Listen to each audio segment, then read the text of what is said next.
اللهم صل على سيدنا محمد يا رب صل وسلم دائما ابدا على حبيبي.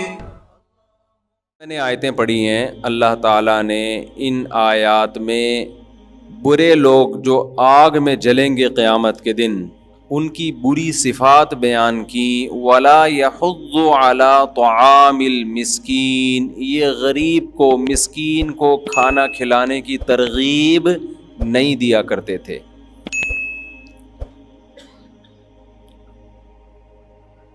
تو انسانیت کا کتنا خیال ہے اسلام میں، اس پر تو ہم سب تقریریں کر لیتے ہیں. اسلام میں یہ خوبی ہے کہ وہ غریبوں کے حقوق بہت بیان کرتا ہے، لیکن بات یہ ہے کہ عمل کیا ہے، پریکٹیکلی عملاً ہم یہ کر رہے ہیں کہ نہیں کر رہے ہیں.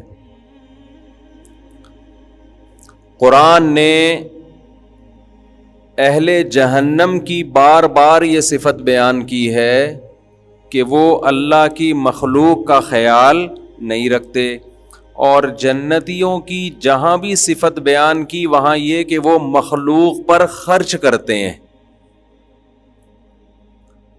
اس سے صاف پتہ چلتا ہے کہ کنجوس آدمی کے لیے جنت میں کوئی ٹھکانہ نہیں ہے. خوب سمجھ لیں.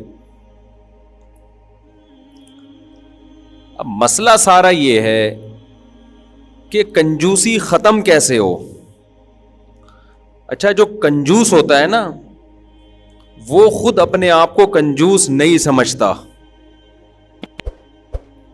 یہ بڑا مسئلہ ہے. آپ جب بیمار ہیں، مریض ہیں، آپ اپنے آپ کو مریض ہی نہ سمجھیں تو آپ علاج کرائیں گے؟ ہیں بھائی؟ نہیں کرائیں گے نا. کنجوس اپنے آپ کو کنجوس سمجھتا ہی نہیں ہے تو وہ اپنی اصلاح کی فکر کیسے کرے گا؟ سوال پیدا ہوتا ہے کنجوس اپنے آپ کو کنجوس کیوں نہیں سمجھتا؟ میں نے یہ دعویٰ کر دیا، مفتی صاحب آپ کو کیسے پتا چلا کہ کنجوس اپنے آپ کو کنجوس نہیں سمجھتا؟ اصل میں کنجوس اپنے آپ کو کنجوس اس لیے نہیں سمجھتا کہ وہ ہے کنجوس. اگر وہ اپنے آپ کو کنجوس سمجھتا تو کنجوس تھوڑی ہوتا. وہ خرچ کرنے کو سمجھتا ہے، میں جو 1 روپے دے رہا ہوں یہ بہت دے رہا ہوں، تو وہ تو سخی سمجھتا ہے اپنے آپ کو. وہ یہ سمجھتا ہے کہ اگر میں نے اتنے سے پیسے بھی کہیں نکال دیے نا تو یہ اتنے سے آپ کو لگ رہے ہیں، یہ اتنے سے ہے نہیں، یہ کیا ہے؟ بہت بڑی رقم ہے. آج میں نے ایک غریب کو 5 روپے دیے، بھائی فاطم تائی کی قبر پہ لات مار دی. اور سخی بڑی بڑی رقمیں خرچ کر کے بھی شرمندگی کا احساس ہوتا ہے کہ یار اللہ نے دیا اتنا ہے، پتہ نہیں یہ قبول بھی ہوگا کہ نہیں ہوگا. جو میری ذمہ داری تھی میں نے پوری کی بھی ہے کہ نہیں کی ہے. وہ اتنا خرچ کر کے بھی سخی اپنے آپ کو کنجوس سمجھتا ہے، اور کنجوس تھوڑا خرچ کر کے بھی اپنے آپ کو سخی سمجھتا ہے. سمجھ رہے ہو؟ ایک شعر ہے نا، جان دی ہوئی اسی کی تھی. یعنی ہم نے اللہ کے راستے میں جان دے دی، کوئی بڑی بات نہیں ہے. یہ جان دی ہمیں کس نے تھی؟ اس اللہ نے دی تھی. تو حق تو یہ ہے کہ حق ادا نہ ہوا. یعنی حق بات یہ ہے کہ اللہ کا جو ہم پر حق تھا کہ ہم اللہ کی راہ میں جان دیں تو وہ حق ادا ہوا نہیں ہے، کیونکہ اللہ نے تو ہم سے ہماری جان مانگی تھی اور ہم نے اپنی جان کے بجائے وہی جان دے دی جو اللہ نے ہمیں بھیک میں دی تھی. تو کیا کون سا تیر مار لیا ہم نے؟ سمجھ میں آ رہی ہے بات کہ نہیں آ رہی؟ تو جو حقیقت میں سمجھتا ہے نا کہ یہ چیزیں گاڈ گفٹڈ ہیں، یہ جان جب بھی بتاتا ہوں مجھے وہ جان والا لطیفہ پتہ نہیں کیوں یاد آتا ہے، حالانکہ کئی بار سنا چکا ہوں. ایک ماں نے اپنے بیٹے سے پوچھا، بیٹا پتہ ہے تمہیں جان کیسے نکلتی ہے؟ اس نے کھڑکی سے نکلتی ہے. بیٹا کھڑکی سے کیسے نکلتی ہے جان؟ کہتے ہیں امی جب آپ گھر پہ نہیں ہوتی نا، آنٹی گھر پہ آتی ہیں، تو اب جیسے ہی آپ آنے والی ہوتی ابو کہتے ہیں آنٹی سے جان کھڑکی سے نکل جاؤ. تو جان کہاں سے نکلتی ہے؟ کھڑکی سے نکلتی ہے. تو یہ جان دی اللہ نے. جب یہ احساس انسان کے دل میں بیٹھ جاتا ہے تو وہ جان دے کے بھی شرمندہ ہوتا ہے کہ اللہ کا جو ہم پہ حق تھا وہ ادا نہیں ہوا. یہ تو ویسے بھی وہ جب چاہتا, اگر آپ اللہ کے راستے میں شہید نہیں ہوتے تو کیا مرو گے نہیں؟ ٹرک کے نیچے آ کے مر سکتا ہے آدمی, زلزلے میں ہلاک ہو سکتا ہے, کرونا میں ہلاک ہو سکتا ہے. 20 طریقے ہلاک ہونے کے. اللہ کا احسان کہ اللہ نے آپ کی جان لینے کے لیے شہادت کے رتبے پہ فائز کر دیا آپ کو. تو جو جان کے معاملے میں سخی ہوگا پوری جان لٹا کے بھی سمجھے گا کہ حق ادا نہیں ہوا. ایک صحابی تھے نا, میدان جنگ میں گرفتار ہو گئے تو ان کے بارے میں آرڈر ہوا, وہ جو پتہ نہیں فارس کا بادشاہ تھا وہ جلتی کڑھائی میں ڈال رہا تھا قیدیوں کو. تو یہ رونے لگے, تو اس نے کہا کہ موت کے ڈر سے رو گئے. انہوں نے کہا موت کے ڈر سے نہیں, اللہ کی خاطر ایک ہی دفعہ قربانی دوں گا, کاش یہ بار بار دینے کا موقع ملتا, بار بار قربانی دینے کا موقع ملتا. ایک ہی جان ہے وہ دے دیں گے اللہ کو, اس میں کیا کون سی بڑی بات ہے. تو آپ بتاؤ, مال سے زیادہ قیمتی تو جان ہے انسان کی. جو سخی ہوتے ہیں وہ جان دے کے بھی سمجھتے ہیں کہ ہم نے کچھ نہیں دیا. تو جو مال کے لحاظ سے سخی ہوگا نا, وہ مال دے کے بھی سمجھتا ہے ہم نے کچھ نہیں دیا. وہ اپنے آپ کو کنجوس سمجھتا ہے. وہ کہتا ہے ساری دولت نعمت سب کچھ دیا اللہ نے, اور میری ضرورت تو 2 وقت کی روٹی ہے, سر چھپانے کے لیے چھپڑا چاہیے, باقی تو سارا اللہ کی دین ہے. تو میں نے کون سا تیر مار دیا. اور کمال کی بات یہ کہ اللہ کہتا ہے دو گے تو واپس بھی لوٹا دوں گا, میں برکت دے دوں گا اس میں. تبھی تو قرآن کہہ رہا ہے کہ فَلِأَنفُسِكُمْ, جو کچھ تم خرچ کر رہے ہو اپنے لیے کر رہے ہو, ہمارے لیے تھوڑی کر رہے ہو. اور کنجوس کیا کرتا ہے؟ کنجوس اس کو یہ احساس نہیں ہوتا کہ میں کنجوس ہوں, یہ بڑی ٹینشن ہے. اس کو پہلے یہ احساس دلانا پڑتا ہے, تو مان لے کہ تو 1 نمبر کا کنجوس ہے, پھر جا کے وہ علاج کرے گا. علاج ہم بعد میں بتائیں گے اس کو کہ تو علاج کرے گا کیا. پہلے اس کو یہ احساس تو ہو کہ میں کیا ہوں, کنجوس ہوں. اب ظاہر ہے کنجوس کی ڈیفینیشن فزکس کی اور کیمسٹری کی کتابوں میں پڑھائی نہیں جاتی. اسکولوں میں آج کل مسئلہ سارا ہی ہے, یونیورسٹیوں میں اسکولوں میں انسان تو بن نہیں رہے ہیں, انجینئر بن رہے ہیں, ڈاکٹر بن رہے ہیں, سائنٹسٹ بن رہے ہیں, کاروباری بن رہے ہیں, لیکن اچھے انسان کیونکہ چیپٹر ہی نہیں ہے نا, اچھا بنانے کا کوئی چیپٹر ہی نہیں ہے.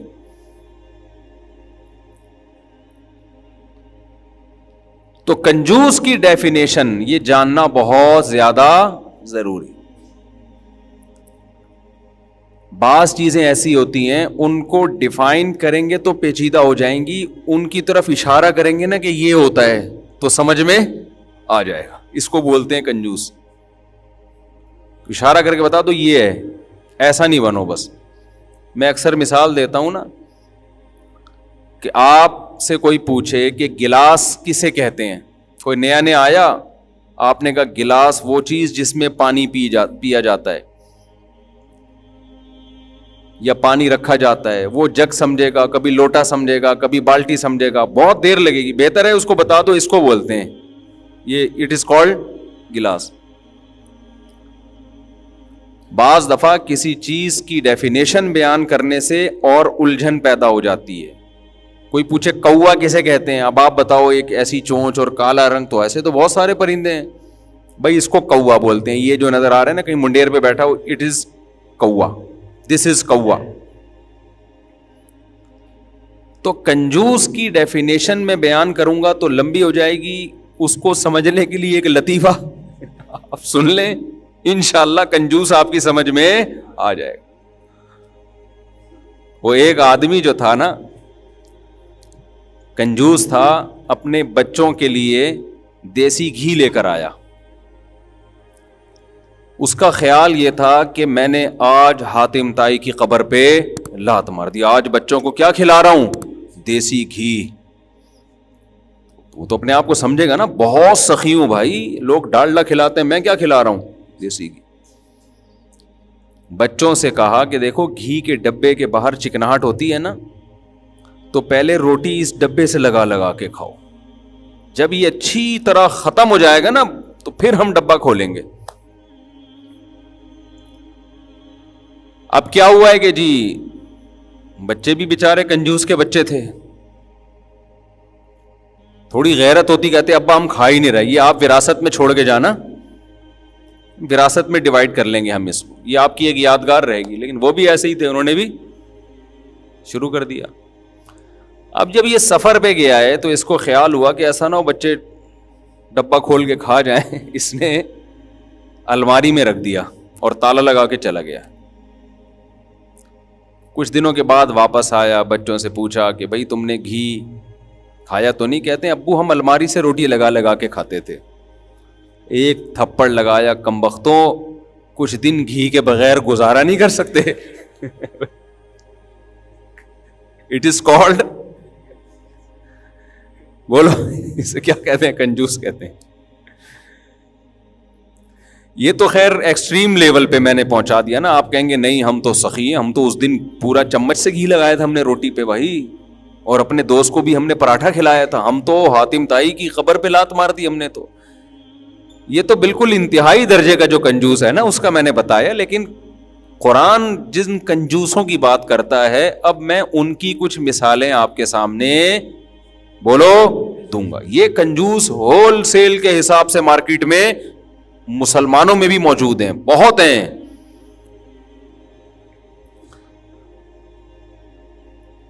وہ کنجوس ہیں جو اپنا واجب حق بھی ادا نہیں کر رہے، مال کا جو واجب حق ہے نا آپ کے اوپر،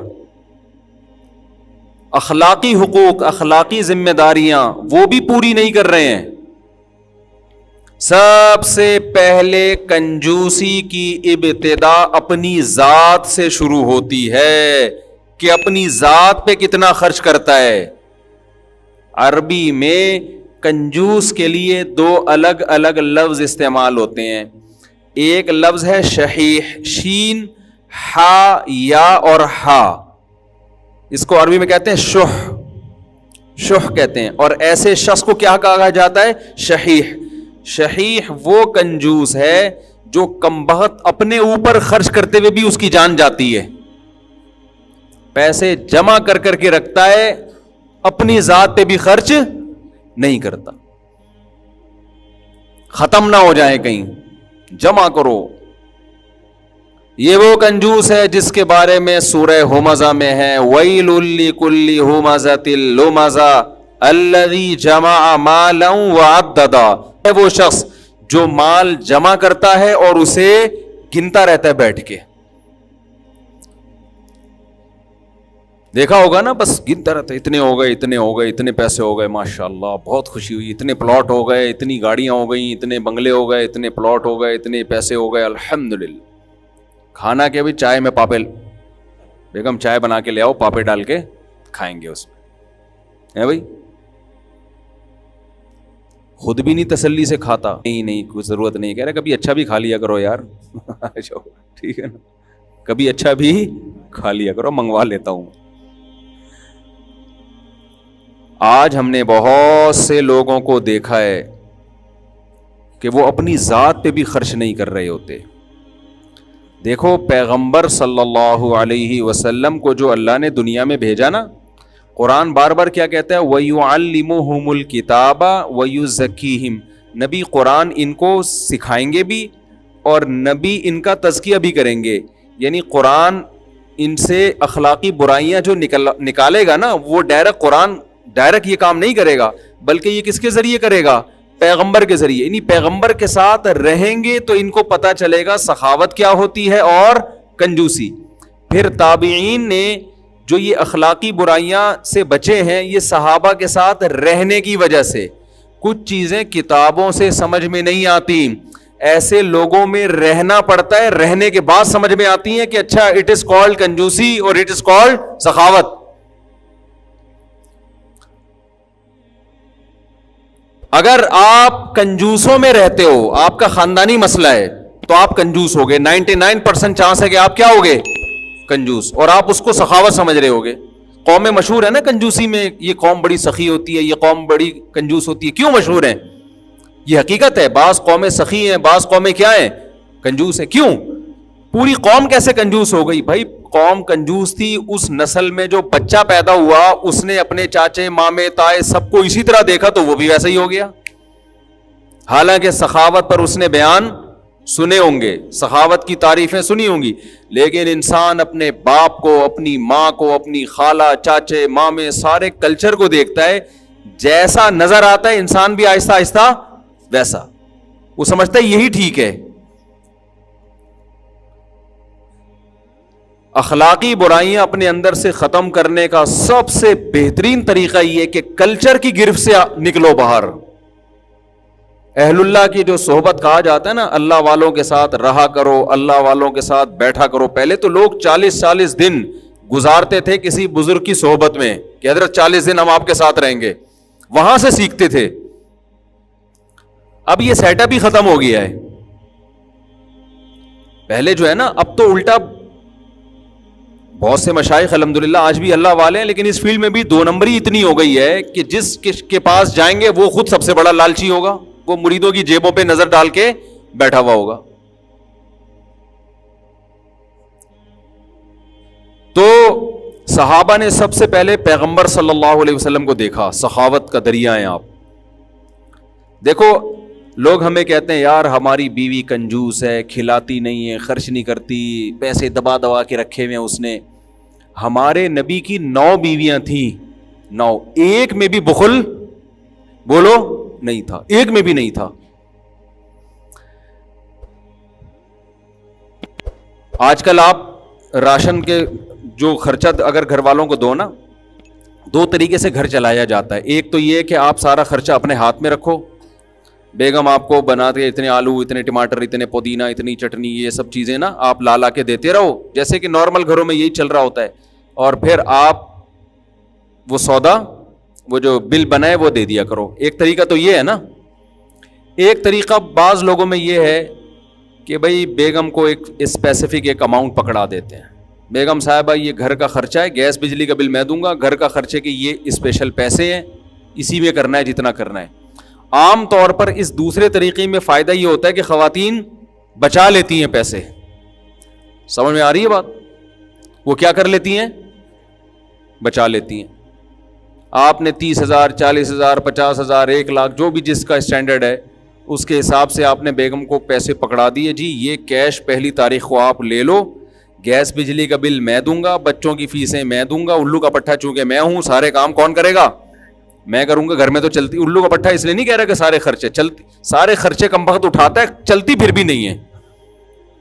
چلے نا گھر میں تو آدمی کیا یار اس سے ڈبل خرچہ کر لیں گے. مسئلہ سارا مصیبت یہ ہے ہماری عورتوں نے آدھا کلچر انگریزوں کا لے لیا کہ وہاں عورتیں باپ بنی ہوئی ہیں. وہاں کوئی گورا اپنی بیوی سے کہتا ہے چائے بناؤ, وہ تھوڑی بنائے گی چائے, کہ چلو بھائی تو اپنی چائے پی میں اپنی, وہ تھوڑی مانتی ہے. وہ تو پرس لٹکا کے جا رہی ہے یورپ گھومنے کے لیے امریکہ سے, کچھ نہیں کہہ سکتا وہ, اس کو لا ہی نہیں ہے. تو ہماری جو خواتین ہیں وہ یہ والا کلچر کہاں سے لے رہی ہیں؟ یورپ سے. اور خرچے والا کلچر اسلام کا لیا ہوا ہے انہوں نے. خرچے سارے میاں اٹھائے گا. میں کہتا ہوں جب یورپ اور امریکہ کو فالو کرنا ہے تو وہاں شوہر کی بیوی پہ چلتی نہیں ہے, کوئی اطاعت فرما برداری کچھ بھی نہیں ہے, لیکن شوہر کے ذمہ خرچہ بھی نہیں ہے, وہ اپنا یہ اپنا. تو اس لیے وہ الو کے پٹھا ہی ہو گیا نا پھر چلے گی کچھ بھی نہیں. بات کیا کرتی الو کا پٹھا کہاں سے آیا ہے؟ ہاں تو کچھ لوگ یہ کرتے ہیں کہ بھئی گیس کا بل میں دوں گا, بجلی کا بل میں دوں گا, مکان کا کرایہ وہ تو جتنا بھی آئے گا میں دوں گا, بچوں کے اسکولیں میں, لیکن جو آلو پیاز ٹماٹر کا خرچہ ہے اب ایک ہی دفعہ پہلی تاریخ کو مجھ سے لے لیا کرو. یہ آپ تجربہ کر کے دیکھیں. اس میں فائدہ یہ ہوتا ہے کہ خواتین آٹومیٹیکلی گھر کا خرچہ بچا لیتی ہیں. آپ خود کر رہے ہوں گے تو بڑھتا چلا جائے گا, پورا ہی نہیں ہوتا. اور اگر اماؤنٹ پکڑا دیں گے بھائی اسی میں پورا کرنا ہے تو اس کا فائدہ یہ ہوتا ہے کہ خواتین پھر قناعت سے وہ پیسے بچ جاتے ہیں. بچنے کے بعد کیا کرتی ہیں؟ یہ بچانا غلط نہیں ہے, یہ تو کفایت شعار ہونے کی علامت ہے کہ سارے آلو پیاز ٹماٹر میں نہ اڑاؤ بھائی, کچھ اور بھی دنیا میں غم ہے. بچا کے کیا کرتی ہیں اپنے, کوئی شاپنگ کر لیں گی, کچھ بھی کر لیں گی, کمیٹی ڈال دیں گی. لیکن امہات المومنین کا معاملہ بالکل اس سے الٹ تھا. نبی صلی اللہ علیہ وسلم 1 سال کا راشن ڈلوا دیتے تھے, 1 سال کا. اب ہونا تو یہ چاہیے تھا کہ وہ تھوڑا تھوڑا استعمال کر کے بچا لیتی اور جو بچ جاتا وہ بیچ دیتی, ایسا ہی ہونا چاہیے تھا نا بھائی. اس زمانے میں کرنسی کا زیادہ رواج نہیں تھا, خشک راشن یہ زیادہ اسٹور ہوتا تھا. لیکن امہات المومنین کا معاملہ ایسا تھا کہ نبی صلی اللہ علیہ وسلم نے راشن ڈلوایا اور فقیروں کی لائن لگ گئی اور یہ بانٹنا شروع. حضرت عمر غضبناک ہو جاتے تھے. جب حضرت عمر کا دور خلافت آیا نا, وہ مال غنیمت میں سے انہوں نے حصہ رکھا ہوا تھا کہ امہات المومنین جو نبی کی زوجات ہیں بھائی ان کا ہم نے خیال کرنا ہے. ایسی ہی سخاوت. مشہور واقعہ ہے نا, حضرت اسما رضی اللہ تعالی عنہا کے بھانجے تھے. حضرت عائشہ رضی اللہ تعالی عنہا کے بھانجے عبداللہ بن زبیر. انہوں نے کیا کیا, جب دیکھا کہ حضرت عائشہ کو کوئی بھی ہم چیز دیتے ہیں, راشن دیتے ہیں, وہ تو خیال کر رہے تھے نا کہ ہماری خالہ ہیں تو یعنی ان کو کچھ اماؤنٹ ہونا چاہیے ان کے پاس تاکہ زندگی آرام سے گزرے. وہ کیا کرتے کہ جب ان کو کچھ بھی حضرت عائشہ کے پاس آتا, وہ صبح آیا ہے تو شام ہونے سے پہلے پہلے سب صدقہ. ان کو غصہ آ گیا, کہا کہ اللہ کی قسم میں ان کے ہاتھ روکوں گا. حضرت عائشہ کو اتنا غصہ آیا کہ تو کون ہوتا ہے بھائی مجھے سخاوت سے روکنے والا. بھائی کیسے سخی لوگ تھے یار, کیسے سخی لوگ تھے. اور بات کرنا چھوڑ دی ان سے. بھائی یہ کون ہوتا ہے مجھ پہ پابندی لگانے والا کہ اتنا خرچ کرو, وہ اتنا نہیں کرو. خیر پھر وہ ان سے قسم توڑوائی گئی. جب قسم حضرت عائشہ نے توڑی ہے نا اور بات چیت شروع کی ہے تو پھر اس قسم کے کفارے میں شریعت کہتی ہے 10 غریبوں کو 2 ٹائم کا کھانا اور 1 غلام آزاد. حضرت عائشہ غلام خرید کے ساری زندگی آزاد کرتی رہی ہیں. ایک نہیں, ہم اللہ کے نام کی قسم کھائی تھی وہ توڑ دی ہم نے, تو وہ زندگی بھر باندیاں آزاد کرتی رہی ہیں خرید. تو یہ موٹیویشن ان کو پتہ ہے کہاں سے ملی تھی؟ نبی کے زبانی ترغیبات سے نہیں.